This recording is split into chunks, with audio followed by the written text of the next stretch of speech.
Bueno, buenos días a los que no hayan saludado. Voy a hablar acerca de algunas corrientes filosóficas que hoy en día están perturbando la sociedad y también a la iglesia, pero en otro momento lo hacemos, porque no me preparé con respecto al pizarrón y quería escribir algunas premisas allí para luego desarrollar, ¿viste? Pero será en otro momento, no importa. Si no viene el Señor, si viene mejor, ¿verdad que sí?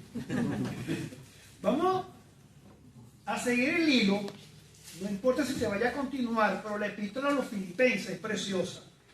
Y vamos a darle como una introducción a esa hermosa carta. Todos sabemos que fue escrita por Pablo y que tiene muchos contenidos, que tiene muchas cosas preciosas de las cuales podemos aprender. Y sabemos pues que fue fundada por Pablo en su segundo viaje misionero. Y fue la primera iglesia establecida por él en Europa. Uno lo lee en Hechos de los Apóstoles, capítulo 16. Y las palabras claves que uno puede ver allí es gozo, humildad, Cristo, es muy cristocéntrica, la comunión de vida de aquellos creyentes que estaban en Filipos con respecto al Señor, el servicio, la dádiva. Y el Señor Jesucristo es presentado como ese modelo perfecto de humildad. Lo ve uno como el premio supremo y el tema central. Lo puede leer uno en el capítulo 1, valga la redundancia. Ese es el comienzo que da el apóstol Pablo allí.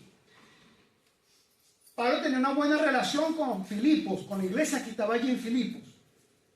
Era una ciudad pequeña fundada, vamos a ver su contexto cultural. Estaba formada por grupos de personas que el imperio le había otorgado tierras y había muchos nobles. Era una colonia romana situada en Macedonia, al norte de Grecia. La fundó Filipo II de Macedonia, el padre de Alejandro Magno, que uno conoce mucho en la historia, y más tarde fue conquistada por Roma en el año 168 a.C. Después de la batalla de Filipos en el 42 a.C., Octavio Tocayo, pero luego fue llamado César Augusto, fue el primer César Augusto. Y sabemos pues que ese nombre César era endiosado, significaba Señor. El César, el Augusto, lo máximo César. Y ese era uno de los problemas que tenía la iglesia, porque endiosaban al emperador. Y luego vemos que el apóstol Pablo le exhortaba a que había un Señor por encima de ese Augusto César. Y ese era nuestro Señor Jesucristo. Entonces, bueno, los ciudadanos gozaban de esa ciudadanía romana, que era lo máximo. Recordemos que en aquellos tiempos, el 80%, por no decir 90%, de la humanidad en el Imperio Romano eran siervos, eran esclavos. Y quienes sabían leer, quienes tenían cultura o estudiaban, eran muy pocos, eran privilegiados. Entonces estas colonias de filipenses eran VIP, pues. Ellos eran nobles, tenían cierta oligarquía algunos, tenían bastantes tierras. Por supuesto que la economía era agrícola y la esclavitud. En la parte cultural era la vía Egnatia, se llamaban. Era una vía muy transeúnte, pasaba mucho tráfico comercial por allí y era muy estratégico hablando comercialmente. Era la vía que transportaba todo que iba por allí, que iba a Asia Menor, que también estaba en pleno apogeo, era la antigua Asia, que hoy en día es Turquía, donde está Galacia, todas estas ciudades que están allí. Estaba Creta un poquito más allá y había muchas iglesias por allí, que luego vemos que el apóstol Pablo se refiere a ella cuando habla a Timoteo y luego a Tito. Entonces, en el contexto social vemos que los filipenses estaban fuertemente estratificados, pues. Había poca pobreza. Y lo cierto es que existían, aunque en toda la humanidad habían demasiados esclavos, allí habían pocos esclavos.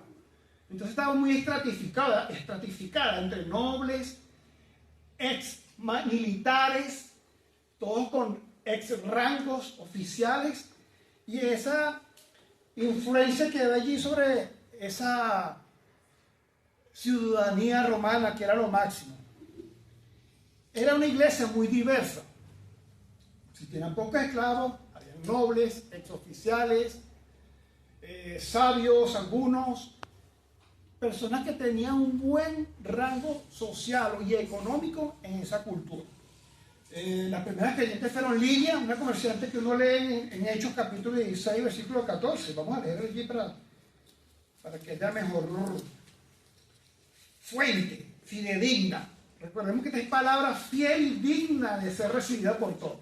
Entonces uno lee que Lidia, en el capítulo 16, versículo 14, era una vendedora de púrpura de la ciudad de Tiatira, que adoraba a Dios, estaba oyendo, y el Señor abrió el corazón de ella para que estuviese atenta a lo que Pablo decía. Fue bautizada con su familia, y eso como fueron las pioneras de esa iglesia allá en Filipo. Luego, ¿recuerdan el carcelero? Cuando Pablo estaba preso, y él creyó y contó a su familia, todo asustado, lleno de pánico, porque si a algún oficial se le escapaba un preso, lo torturaban y hasta la muerte. Y el hombre estaba demasiado asustado. ¿Qué hacemos? No, tranquilo, no te hagas ningún mal, pues todos estamos acá. Entonces, bueno, ese es otro para recordar. Había muchos ciudadanos libres, pero también había esclavos. En el contexto religioso era muy feo. ¿Por qué? Porque había esta influencia pagana correspondiente de la cultura helenística, los griegos. De ahí salieron los epicúreos, los estoicos. En la colina del Areópago, en la colina de Ares, se reunían y habían unos que hablaban sofismas, cosas falaces, mentiras, pero había muchos que radicaban. La filosofía era en sabiduría. Recordemos que en aquellos tiempos la ciencia no estaba categorizada, lo que vemos como física, química, matemática, literatura, no estaba tan clasificado, sino que todo era filosofía. Entonces, como una manera para que tengamos cómo era lo que tenían allí. Y el propósito de la carta, como ya dijimos al principio, fue escrita desde Roma alrededor del año 61-63 después de Cristo. Una de las cosas que él lo nombra también en otras cartas es acerca de ese apoyo económico que le dio a estas personas. Así como vemos que eran aristócratas, tenían crema, por así decirlo, en el argot venezolano, tenían poder, cierto poder económico. Entonces, cuando los que eran creyentes tenían ese propósito en sus corazones para ayudar a las misiones de Pablo. Entonces, reafirma también su confianza en Cristo, aún en medio del sufrimiento. Hay una frase que es muy popular: regocijaos, alegraos siempre. Y luego dice el imperativo y de manera exclamatoria. Otra vez digo, regocijaos. ¡Wow! Cuesta hoy en día, ¿verdad? Estar alegre. Porque vemos unas corrientes que luego vamos a hablar acerca del determinismo, del nihilismo, todo lo que podemos hacer, o peor aún, nada puedes hacer. Todo está hecho ya. De manera que si no tengo suerte, no hay en quien confiar. Otro es que la verdad no existe, la verdad no es absoluta. La verdad del yo, la verdad de lo que tú crees o desde tu punto de vista, esa es tu verdad y es válida y se respeta. Esa es la sociedad actual. Y en aquellos tiempos no se escapaba. Y me hace recordar cuando uno lee lo que dice Salomón en Eclesiastés. Él dice, en el versículo 9, capítulo 1, versículo 9 de Eclesiastés, dice, ¿qué es lo que fue? Lo mismo que será. ¿Qué es lo que ha sido hecho? Lo mismo que se hará. y nada nuevo hay debajo del sol. Para contextualizar esto, le estaba hablando acerca del ciclo de la vida. Él decía, pero el ciclo del agua. ¿Recuerda el ciclo del agua? Nosotros vemos los mares y los ríos, pero hay un ciclo de evaporación, luego hay precipitación, caen esas tormentas, esas aguas, se vuelven a llenar los ríos desembocan al mar, en el mar tormenta, luego hay tremendo sol precioso, como que estamos viendo ahora, evaporación, y luego, sigue otra vez el ciclo, repetitivo. Y así es la vida, como hemos sido enseñados. El hombre nace, crece, se reproduce y muere. Entonces se da cuenta de todos esos ciclos repetitivos. Dice, nada hay nuevo debajo del sol. Y hoy en día uno ve con respecto al pecado que, wow, por lo que estamos viendo, resulta que en aquellos tiempos no habían redes sociales, ni estaba la inteligencia artificial, ni estaban los medios de comunicación que hoy en día existen. Entonces, para que una tendencia se compartiera en el otro lado del mundo, eso costaba demasiado, demasiado. Yo me acuerdo cuando era joven, yo también tuve un Ferrari. Ahorita soy ¿cómo le dicen aquel cacharro? ¿Cómo le dicen al carro viejo? Cachila. La cachila. No soy toda cachila, porque medio cachilón. Pero en mis tiempos yo fui un Ferrari y fui un Lamborghini. Entonces me gustaba la moda, me gustaba andar bien vestido, los mejores zapatos. Entonces yo vivía en un pueblo que se llamaba Carigua. Yo nací en Valencia. Y en Carigua tú tenías que estar yendo a Caracas, que era la capital, o con personas que habían ido a Miami, porque cuando eso estaba buena la cosa, y la moneda del bolívar era fuerte, y cualquiera iba a Miami, y en Miami era la creen de la creen. Entonces la gente que iba a Miami no veía, mira, y le seguía la tendencia, ¿viste? Tenía que esperar que alguien viajara al exterior, o ir a la capital, para poderte dar cuenta de las tendencias. Hoy en día no. Hoy en día sale algo nuevo allá en Turquía, en Europa, y ya tú lo sabes aquí en los segundos. Entonces el pecado se ha generalizado de una manera pasmosa, muy potente. Esa es la única diferencia. Pero las pasiones del ser humano, toda la vida desde que entró el pecado al hombre, son iguales. Envidia, ambición, deseo de que alguien exista, deseo de querer yo ser mejor, la perversidad, la concupiscencia, la lujuria, todo eso, desde el principio, hoy lo es, pero a la quinta, a la décima, exponencialmente. Entonces, bueno, uno ve ese propósito de la carta, de él afianzar a estos hermanos, de hacerle entender que Cristo prelava cualquier deseo o cualquier reverencia a un Señor. Entonces uno ve en el capítulo 1, en el versículo 12 de Filipenses, dice, quiero que sepáis, hermanos, que las cosas que me han sucedido, y te decía algo respecto de todo lo que ha pasado del apóstol Pablo, wow, era tremendo, han redundado más bien para el progreso del Evangelio, de tal manera que mis prisiones se han hecho patentes en Cristo, en todo el pretorio y a todos los demás. ¿Recuerdan cuando el Señor se le aparece a Ananías y le dice que espera ver a Saulo? No le han cambiado el nombre, ¿se acuerdan? Porque instrumento me será este para llevar el Evangelio a los gentiles y a reyes. Estuvo en el pretorio. Y en el pretorio, donde estaban los soldados, donde estaba la residencia del Señor de esas tierras, habían creyentes también. Y uno ve después que os saluda a Demas y demás que estaban allá en pretorio, de la guardia pretoriana, personas que estaban en la residencia de los gobernadores.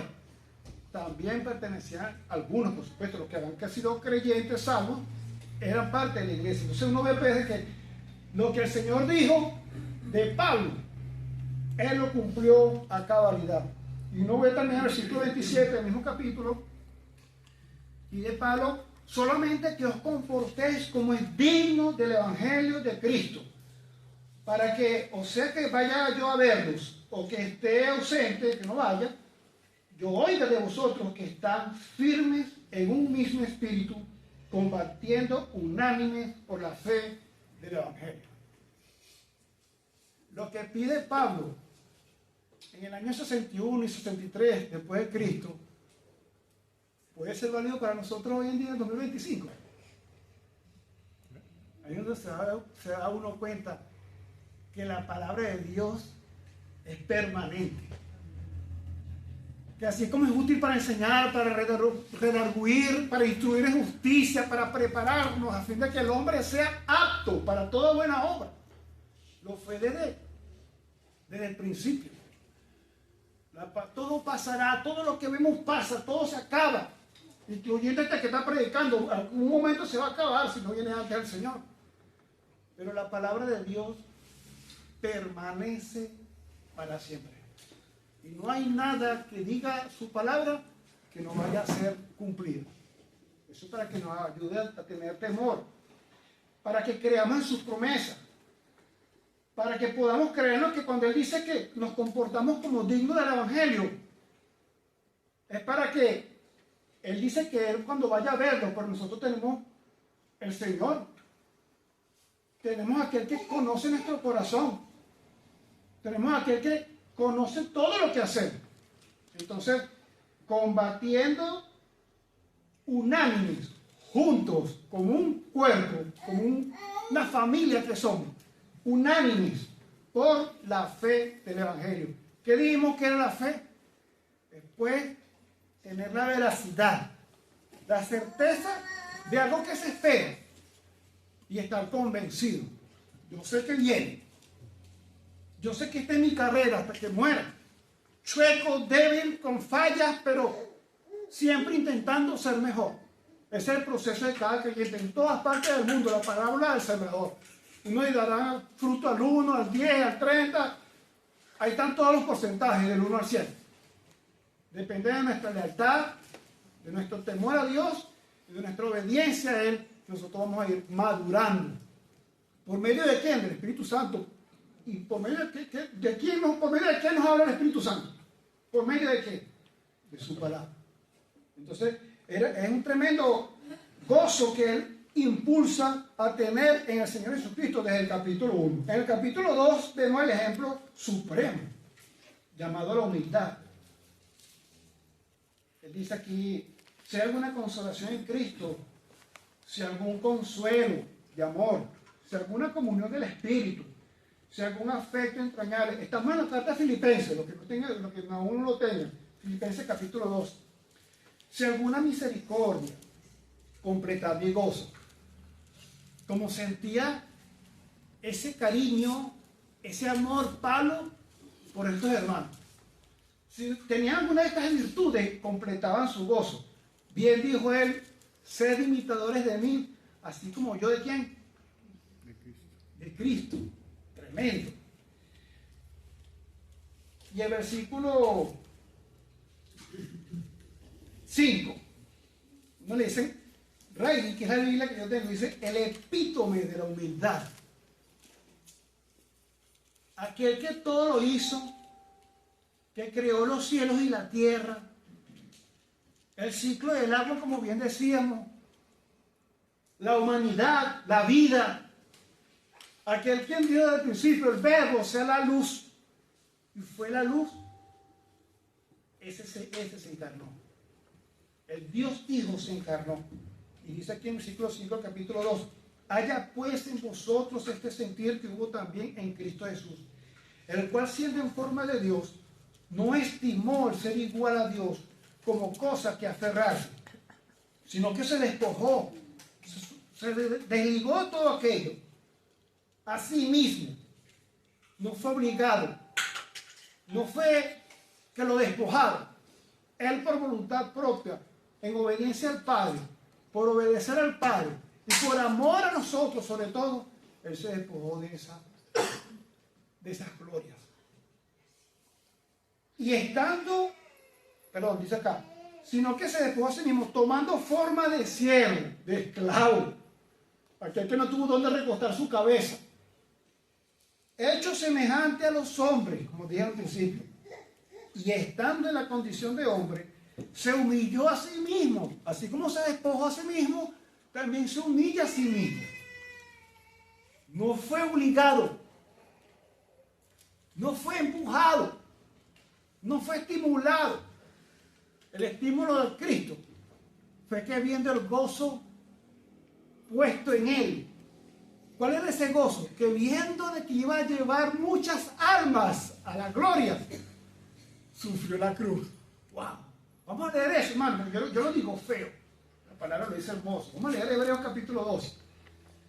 Qué tremendo como el gozo, el estímulo que tuvo nuestro Señor para llevarnos a su gloria. En el capítulo 2, versículo 10 dice: porque convenía aquel por cuya causa son todas las cosas, y porque en todas las cosas subsisten. Wow. Por él, para él y de él son todas las cosas. Y todo es subordinado. Esa palabra subsiste, es que es subordinado a él. Que habiendo de llevar muchos hijos a la gloria, perfeccionases por aflicción al autor de la salvación de ellos. ¿Te das cuenta del estímulo de Cristo? Él sabía lo de la iglesia. Él sabía de cuán numerosas personas iban a llevar a su patria celestial.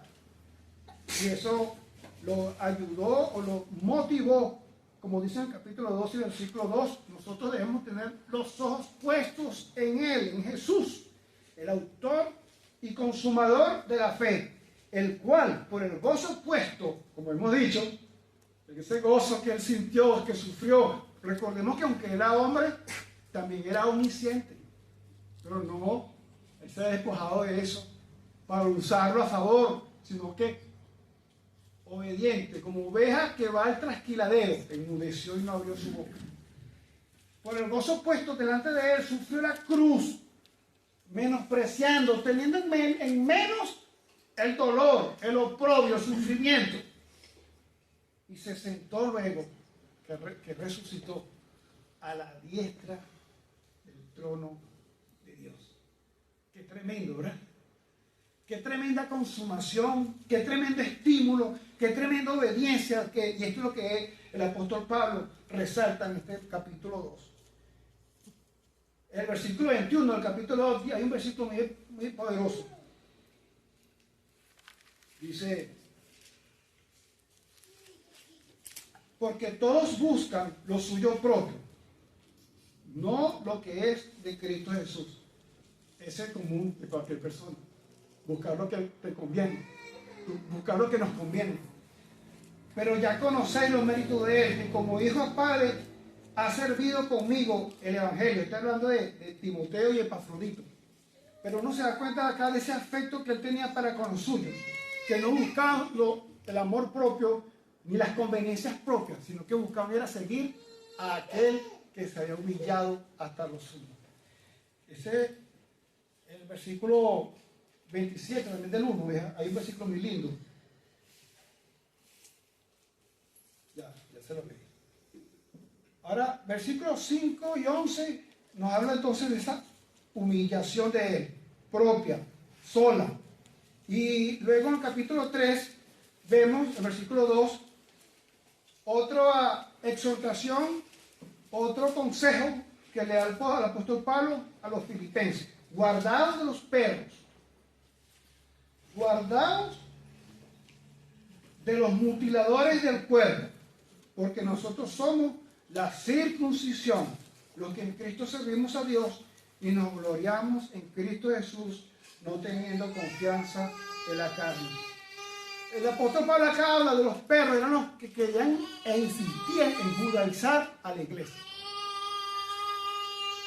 Los primeros creyentes que hubieron fueron judíos, porque dice que lo suyo vino, pero la mayoría no eran judíos, porque los suyos no la recibieron. Los judíos les costó, solamente aquellos a quienes Él le abrió los ojos y les hizo ver, entendieron el Evangelio. Y los que habían, querían seguir practicando la ley. Entonces ellos querían mutilar, claro, cortaban el prepucio y a los hombres y mutilaban a aquellos creyentes que ya para qué, no era necesario. Ya Cristo había clavado el acta de los decretos que nos era contrario y los clavó en la cruz. De manera que él dice, guardad a estas personas que los quieren judaizar. Guardad a estos mutiladores. Estos malos obreros, falsos obreros. No quieren aceptar la veracidad y la verdad de Cristo. De que su sacrificio había sido suficiente. Entonces él les dice a estas personas, guardad esos perros. Ahora, ¿podríamos llamar nosotros malos obreros o engañadores hoy en día a personas que quieran enseñar otra religión?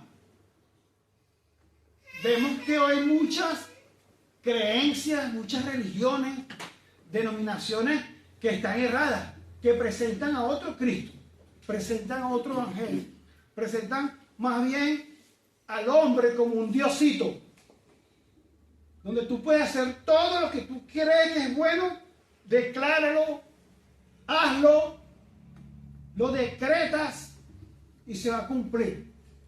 Entonces uno ve muchas cosas que no están conforme al evangelio. Si el Rey de Reyes, si aquel quien dejó el evangelio y dejó a estos discípulos, se humilló hasta lo sumo, dio un ejemplo de vida incomparable. Entonces nosotros lo que esperamos en Él, lo que creemos en Él, vamos a recibir conforme a su gracia. Por supuesto que si somos obedientes a Él, Dios te va a dar la bendición. ¿Por qué? Porque te estás preparando para la bendición. La manera como uno se prepara para la bendición es obedeciendo su palabra.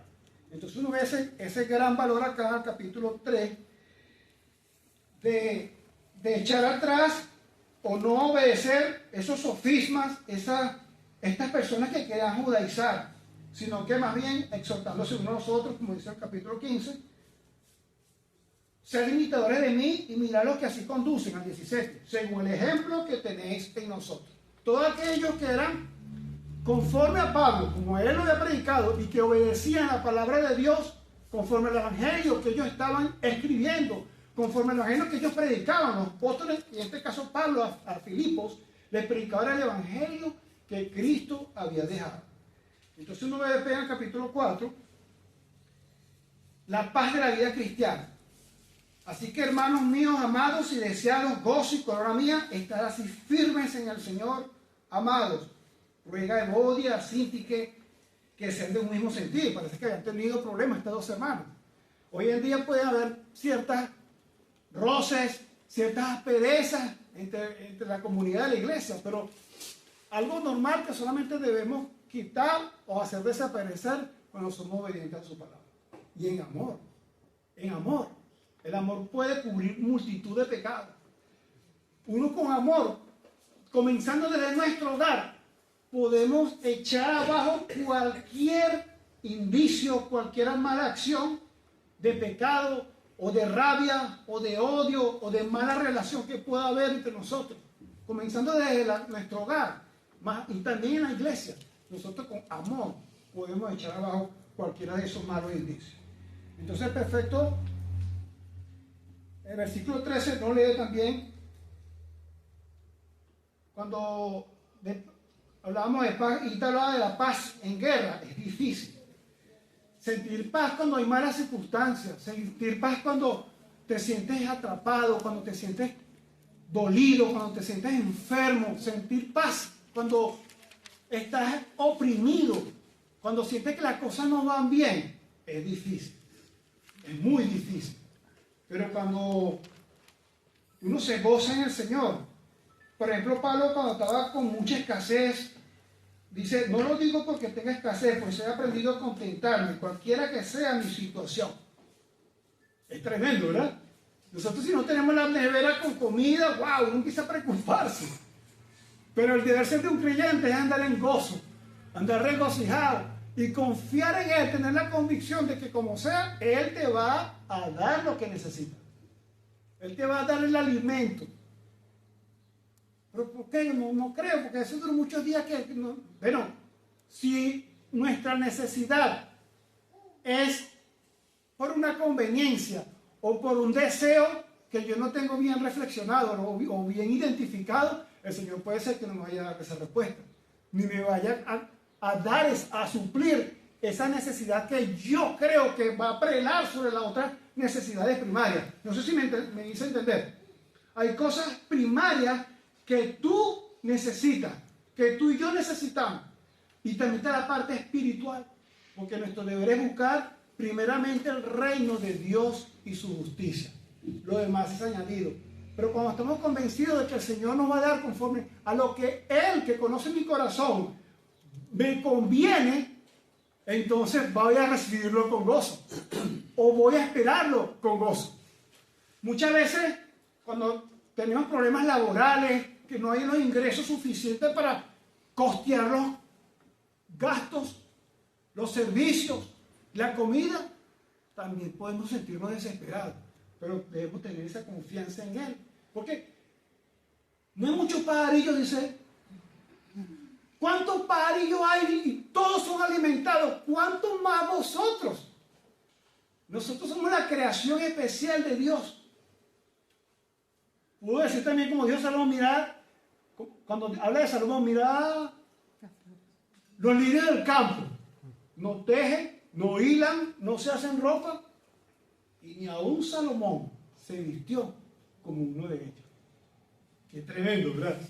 Y yo cuando estaba muchacho, yo decía, pero ¿cómo es esto de que todos los pájaros comen?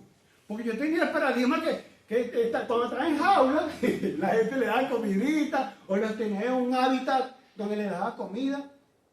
Y yo nací, me crié, mejor dicho, yo nací en otro lado y me crié allí en una zona que le llamaban el granero de Venezuela. Ahí se sembraba lo que era poroto, choclo, arroz, todos los granos. Y el tráfico de camiones a granel y por saco era inmenso. En cualquier carretera de ese estado o de ese departamento, como lo llaman acá, que tú iban los camiones largando arroz, frijol, grano. Entonces yo no entendí. ¡Wow! Eso era un paro y paro que tú veías por esas carreteras. Se alimentaban del tráfico de los camiones. ¿Viste? Entonces ahí fue yo entendí. ¡Wow! ¿Verdad que sí? No hay ni un paro que se quede sin comer. Y no trabajan.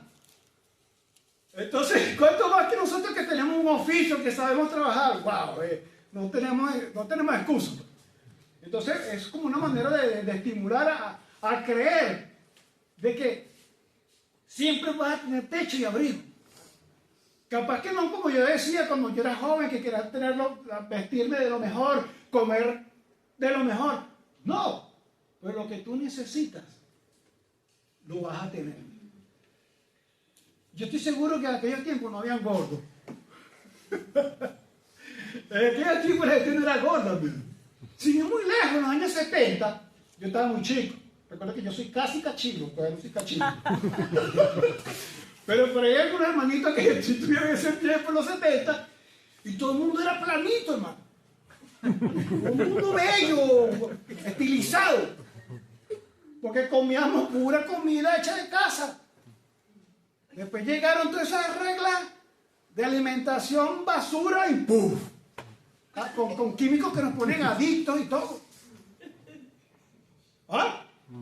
No podemos estar sin el pan picante. Dígame el dulce, hermano. Todos sabemos lo que es el dulce. Todos sabemos lo que hace daño el dulce. Nada, tragamos dulce como... Es muy rico. Entonces ese dominio propio, lo que quiere decir que lo necesario siempre va a estar. Siempre va a estar. Si te falta un poquito, mire, ¿han oído algo sobre la autofagia? Que es por sí mismo, y fagia es que se alimenta. Cuando tú llegas un día, me salió un poquito el tema, pero es necesario, y ayuda a que nos quita el sueño. Cuando tú duras más de 36 horas sin comer, si tienes por ahí algún síntoma, si tienes unas células por ahí que te están amontonando para un tumor, las células nuevas o las buenas se comen aquellas. Y la reestructuración celular vuelve como a reiniciarse. En aquellos tiempos, hermano, no había transporte. Y cuando te ibas a buscar un grano, o ibas a buscar a una persona, o ibas a visitar a algo, a buscar un favor, o a cobrar un dinero, eran días y días de carretera y de tierra, no como ahorita que andamos asfaltados. No, hermano, nosotros no hemos visto llagas. Los tiempos de antes eran muy diferentes y todos eran fuertes, definidos, lindos. Pero la comodidad es una cosa seria. No estoy diciendo que no puedo, como los Amish, no sé, esos que viven en comunidades, minimizan todo, no pueden ver esto, no pueden tocar esto. No es eso. Sino que para que tengamos una idea que cuando podemos tener una abstinencia de algo, es positivo. Yo y mi esposo hemos aprendido mucho esto, que cuando nos falta algo, bueno, por algo será. Antes, cuando yo no había aprendido eso, me desesperaba hasta llegar a tener ciertas disputas con mi Señor. Pero Señor, ¿por qué si yo estoy haciendo esto? ¿Por qué no me respondes? Porque coño, no me lo merezco. Siempre el yo quiere prevalecer, ¿viste? Pero cuando no cree a Dios y se sujeta a lo que dice su palabra, uno recibe eso y se te olvida. Esa cosa que tú estás esperando, llega un momento que se te olvida. Y justo cuando se te olvida, ¡chas!, te llega la bendición. ¿No le ha pasado? ¿Ah? Cuando uno está desesperado, hermano, las cosas tú no le das respuesta. Sea quien sea, hermano.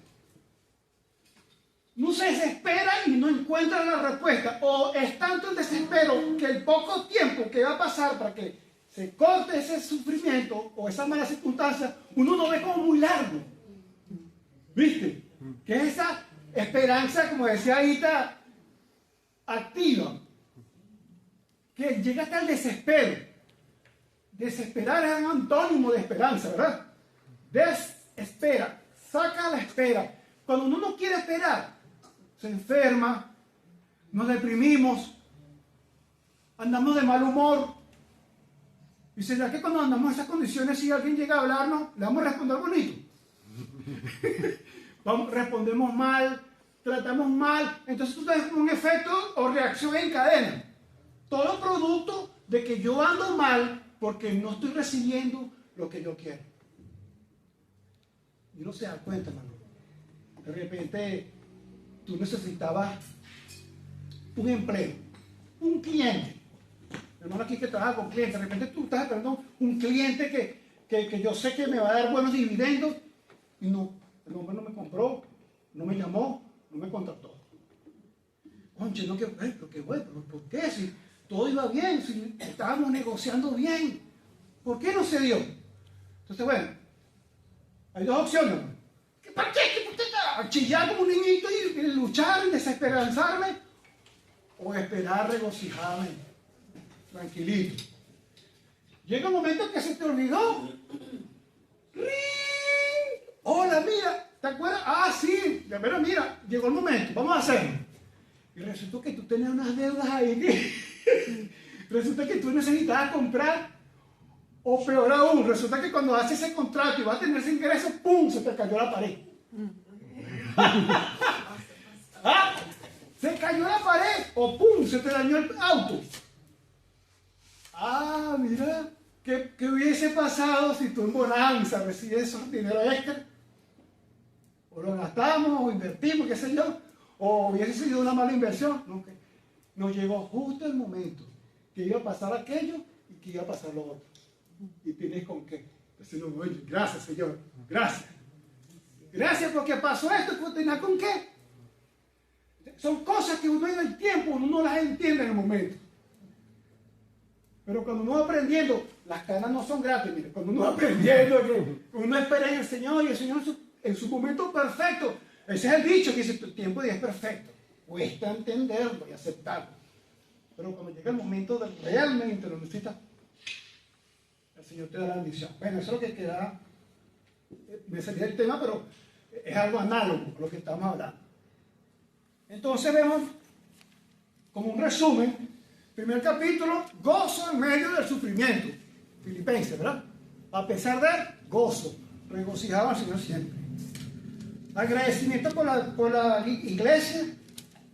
Vemos el encarcelamiento de Pablo y sus dolores y sufrimientos impulsaban a los hermanos que, oye, si aquel que está preso Mano, estar preso tiene como ahorita en una jaula, te sueltan, te dan comida 3 veces al día, y chao. No, un preso en aquellos tiempos eran con un cepo en los pies.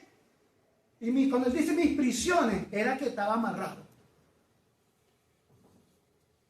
Y peor aún, se habían proyectos de hacer carreteras y túneles, no había máquinas. Era mano. Y los presos eran los que iban a esa labor.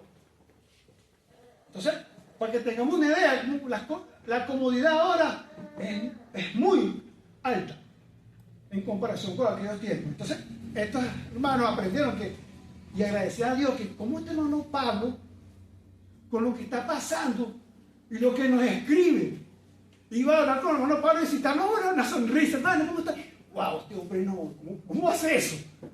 Entonces eso les impulsaba a ellos a actuar de otro modo. Y a los que tenían dinero, los impulsaba a que ayudaran al hermano Pablo y ayudaran a las misiones que él estaba haciendo. En el capítulo 2 vemos entonces la mente de Cristo, su humildad y servicio, como leímos en el primer versículo del capítulo 2. Ese llamado a la unidad, Cristo como ejemplo supremo de la humildad, no hay nadie como él. Se despojó y se humilló por sí mismo, por amor a nosotros, por ese estímulo de los que iban a llevar a su gloria. Y ese gozo puesto en él, sufrió la cruz. Hermoso. Y en el capítulo 3, el supremo Cristo, el supremo valor de la vida. No había otra creencia, no había que judaizar, no había que seguir ninguna filosofía griega, ningún epicurio que está muy de moda, ningún estoico, que hoy en día se oye mucho. El estoicismo, el epicureísmo, sofismas, palabras engañosas. Cuídese de eso. Cristo es el ejemplo supremo. No hay como él. Dice, si alguno llega a decirte otro evangelio diferente a este que leemos aquí en la palabra de Dios, Pablo dice que así sea un ángel, es un anatema, es un mentiroso, por no decir otra palabra fea, es un maldito, el que venga a decir otro evangelio. Entonces nosotros debemos tener eso, que lo que dice acá es suficiente. La Biblia contiene todo, no es exhaustiva. Para eso estamos los predicadores y los que enseñan la palabra de Dios y el estudio de su palabra para profundizarlo, ir más allá. Ahí llegamos a lo exhaustivo. Pero la palabra de Dios es completa. Como consejera, es única. Hoy en día estamos muy pendientes de lo que diga el psicólogo, esto y allá, pero la palabra también tiene, primeramente, antes que existiera la psicología, la palabra de Dios es la que tenía, valga la redundancia, el texto indicado para la sanidad. Muchas de nuestras enfermedades es por nuestra conducta, por nuestro corazón. Las pasiones que tenemos, los anhelos que tenemos, los desesperos, valga la redundancia, que tenemos, nos conllevan a estar enfermos, a comer más de lo debido, a tener ansiedad, como trago, hago esto. Todo eso es culpa de mi corazón. No es que el contexto que sí, hay cierta influencia del contexto de donde vivimos, pero también tenemos muchos ejemplos de personas que han tenido peores contextos que tú y que yo. Y son mejores personas. De manera que no tenemos excusa. Y más si tenemos la palabra de Dios. Entonces, Cristo es el supremo valor. En contra de todas estas corrientes que podamos oír o querer seguir, Cristo es el modelo. Su evangelio, su palabra es el modelo a seguir. Y luego en el capítulo 4, gozo, paz y contentamiento en Cristo. Parecido al capítulo 1, ¿verdad? Regocijado. Pero aquí es como un llamado a la unidad, al regocijo y la paz como un cuerpo, como una comunidad, como una familia. Pensar en lo bueno, como capítulo 4, 8 y 9. Vamos a leerlo, que es muy bonito. Miren este versículo 8 y 9, hermano. Vamos a leerlo.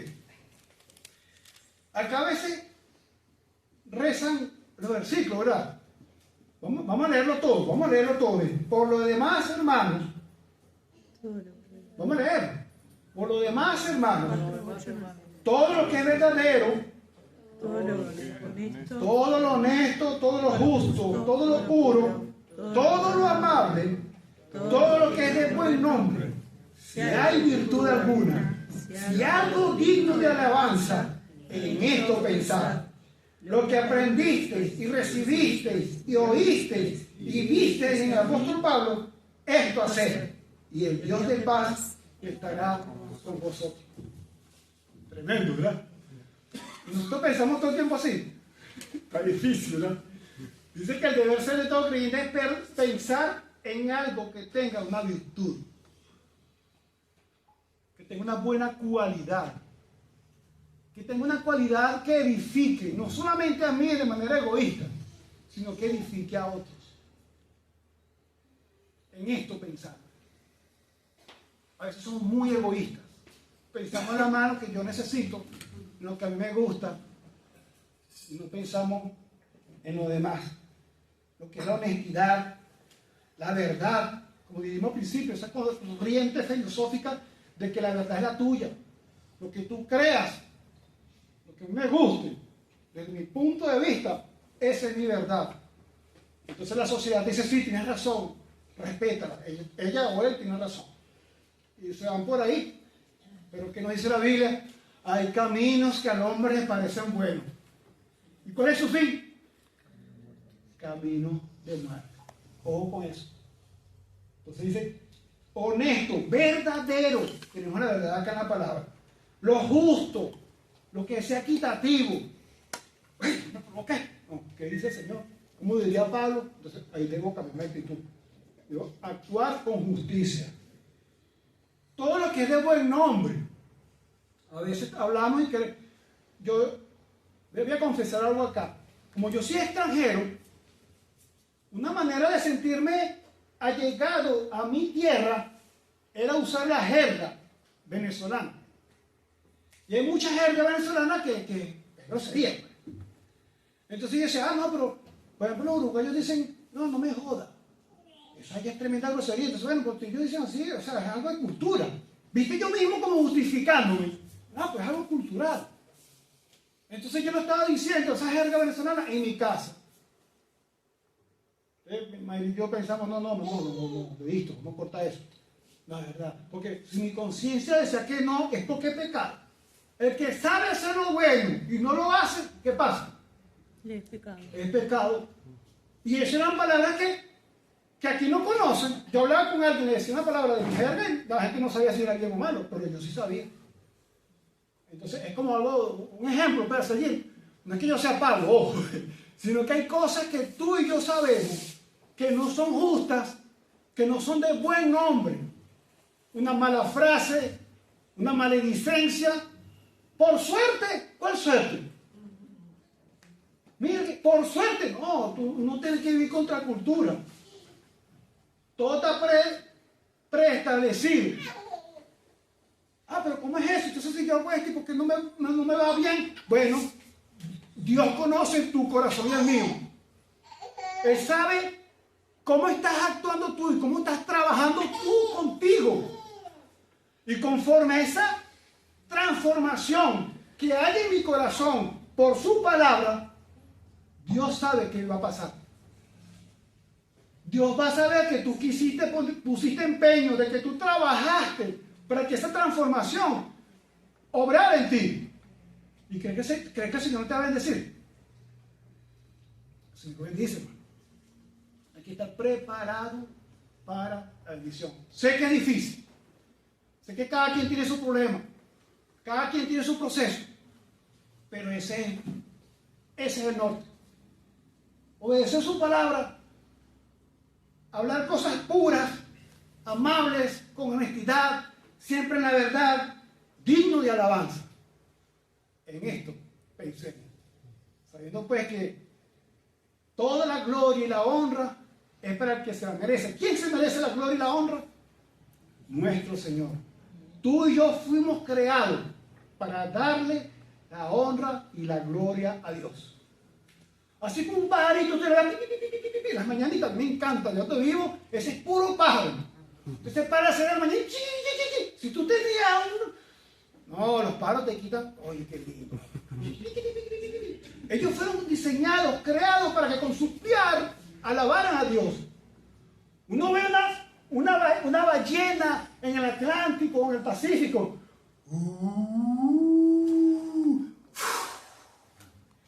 Y se levanta de esa masa acuática y vuelve a caer. ¡Wow! Y se le levantan los pelos. ¡Qué belleza! Ese dándole la gloria a Dios. ¿Ah? Un león, el rey de la selva. Eso tiembla, un león. No se guarda. Ese dándole la gloria a Dios. ¿Ah? Yo no sabía nada ni pepino de lo que era la apicultura. Tengo un hermano en Cristo, Ernesto Reyes, que es apicultor. Y me empieza a hablar y yo, wow, como no lo conocía, me es interesante. La manera como trabajan las abejas. La misma hormiga, pero la hormiga no sé tanto. De la abeja sí sé un poquito.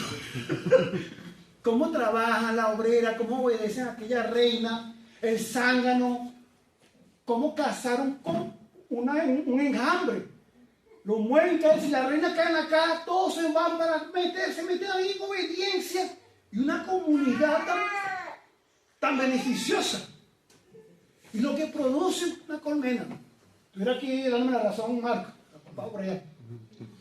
Propóleo, jalea real, cera, miel, la oxitocina, hasta el veneno que produce la abeja. Se usa para medicina. ¿Ah? ¡Wow! ¡Qué tremendo! Y dicen, no, yo no soy nadie de esas abejitas. ¿Cómo dan la gloria a Dios? El ser humano, tú y yo, fuimos creados para darle la gloria a Dios. Y nos dieron unos atributos transferibles. Vamos a ir con la hora. Sí, un poquitico, ya vamos a terminar. Nos dieron unos atributos transferibles de razón. La única criatura que Dios creó que calcula es el hombre. Tú y yo calculamos. Unos más, otros menos, pero sabemos sacar la cuenta. ¿Ah? Razonamos. Podemos sentir amor. Mira, cuando esa familia es tan linda. Acá falto yo, pero mira, la familia con su esposita, el amor hacia la hija, hacia los hijos. Eso nos lo dio el Señor, de su ágape. ¿Ah? La concientización, la empatía, ponerme en los pies de la persona que esté sufriendo, que esté necesitado. Eso no nos transfirió Dios, hermano. ¿Ah? Ser bonito, ser bonita, bien vestida, para agradar a tu esposo. O si estás buscando, eres soltero, estás buscando un esposito para que te vean. O sea, ¿ah? Tener un espejo en tu casa para verte cómo estás. Todas esas cosas, hermano, de la belleza, de la estética. Eso no nos dio Dios. Dios en su perfección nos creó para darle la gloria a Él. Él con solamente ver que el hombre o la mujer anda conforme al propósito para que fue creado, eso le da la gloria a Él. Es la ballena soplando allá, o el león rugiendo, o la abeja en un panal de miel.